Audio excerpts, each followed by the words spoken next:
Well, this is video number 2 of getting ready to take the Fidia rear end down to install it on the car in the workshop where the body's being restored.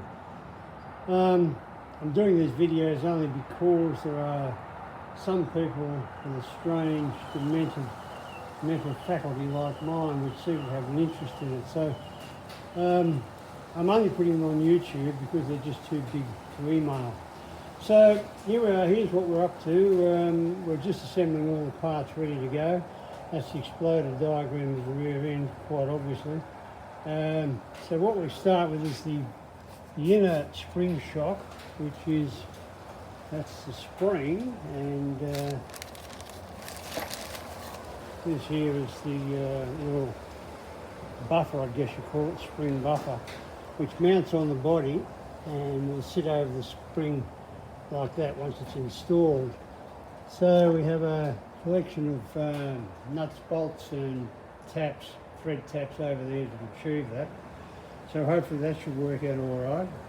And then we've got to put, before we do put the bar in, we've got to put this in, which is a suspension stop, which also mounts onto the body, which is this one here, on each side obviously. So we've got those, and we've also got the mounting hardware for those with a selection of different bolts, screws and taps to tap the hole in the body because we don't know the size. The shockies are all ready to go. This is them. They mount on here, so when it's up, hang on, lost there for a minute. Yeah, so they'll mount on there, and that end mounts up on the body via that plate. So I've got some nuts to go onto that. Well, we've also got these spring bases to go top and bottom on the springs. We've got those, and again, there's nothing else. No, we don't need anything else for them. The 2 panhard rods I've currently got installed on the rear beam just to work out the correct spacing for the spaces for the washers inside, to give the correct spacing, all that type of thing. So they're on, but they will be coming off prior to transit, obviously.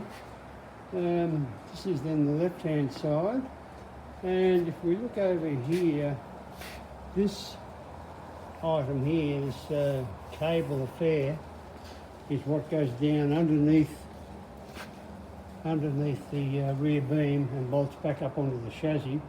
So if there's a shock absorber failure, it won't float away. So I've got those 2 retaining straps, they're there. And there's the other 4 rods which go for from the rear beam forward onto the body, so we've got those. And we've also got a few spare bushes, obviously, because you never know when you need a few spares of those. A selection of lock nuts and washers, and larger washers for spacing outside the bushes when they're in. So when these are installed, there's a washer goes around each side and tighten up to suit. So we've got those.